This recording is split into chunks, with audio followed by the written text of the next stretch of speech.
વડનગરના પડછાધારી રામદેવ પીર સેવા કેમ્પ મામલો ચરમસીમાએ પહોંચ્યો હોય તેવું જોવા મળી રહ્યું છે। પીએસઆઈ એમબી ગોસ્વામીના ફાંકા ફોજદારી બતાવી કે આયોજકોને બોચી ઝાલીને જેલમાં પૂરી દેવાનો વિડીયો વાયરલ થયો હતો, તેથી સમાજના અને અન્ય સમાજના લોકો પણ રોષે ભરાયા તેવું જોવા મળે છે।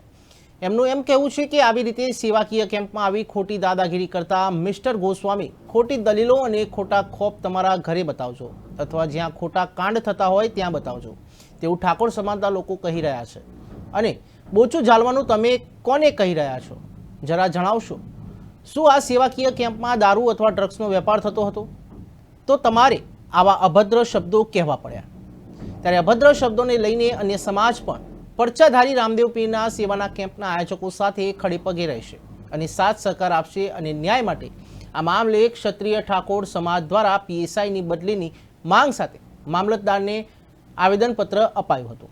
ત્યારે પીએસઆઈની બદલી ન થતાં ક્ષત્રિય ઠાકોર સમાજ દ્વારા 2 ઓક્ટોબર સોમવારના રોજ વડનગર બંધનું એલાન આપવામાં આવ્યું છે। ત્યારે ઊંઝાના વિધાનસભાના ધારાસભ્ય કિરીટ પટેલે એવું જણાવ્યું કે સમાજને ન્યાય મળે તેવો હું પ્રયત્ન કરીશ। તે વડનગર શહેરમાં એક ટાવરે પાટિયામાં જાહેર જગ્યાએ બંધ અનુસંધાને લખેલું છે કે સૌ જનતાએ અને વેપારી મિત્રોએ નોંધ લેવામાં આવે। સાથે સાથે પીઆઈ એનએસ ઘેટિયાએ પડછાધારી સેવા કેમ્પની 24 કલાકની સીડી કેમ માંગી? શું આ કેમ્પમાં 2 નંબરના કામ થતા હતા કે શું?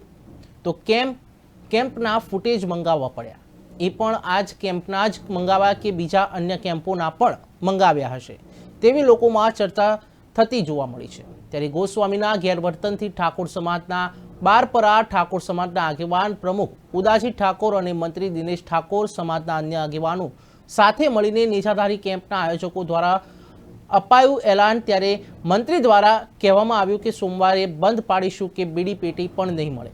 દુકાનો પર મોદી સાહેબના બાદરે વતનમાં સજ્જન બંધનું એલાન 2 ઓક્ટોબરના રોજ કરવામાં આવ્યું છે।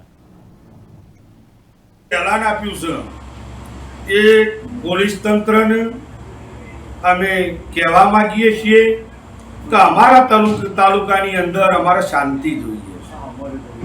અમારી સાથે જે ખોટી રીતે ઘર્ષણમાં ઉતરી અને અમને જે વડનગર બંધ કરવા માટે મજબૂર કર્યા છે એ વાતનું ખરેખર અમને પણ દુઃખ છે।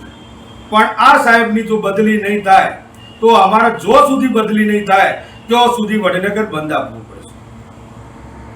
ખરેખર સામાન્ય માણસ પણ આવું વર્તન ન કરી શકે।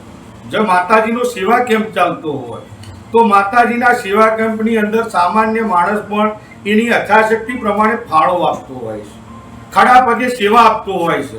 અને આ એક અધિકારી શિખર કયા નશાની અંદર કયા મદની અંદર આ જે ઉદ્ધતા ભર્યું છે, જે વર્તન કર્યું છે સમાજ ઉપર અને એક ઠાકોર સમાજ ઉપર છે આંગળી દીધી। આપે આક્ષેપો કર્યા હતા કે ઠાકોર સમાજ ખૂબ ટાર્ગેટ કરવામાં આવે છે, સારી રીતે રહી શકતા નથી, સારા દાગીના સારી ગાડી પણ ફેરવી શકતા નથી। ગુજરાતની અંદર ખૂબ મોટા 2 નંબરના ધંધાઓ ચાલે છે। મારો ઠાકોર સમાજનો યુવાન શું 2 નંબરનો ધંધો કરી શકે? માટે પોલીસ તંત્રને અને એસપી સાહેબને પણ હું એક વિનંતી કરું છું કે સાહેબ અમારા સમાજ ઉપર રેમ નજર રાખવાનું આપ સાહેબ વિચારો, ન કે અમારા સમાજને જેલ ભરો આંદોલન વડનગર પૂરતું નહીં ગુજરાતમાં આપવું પડશે।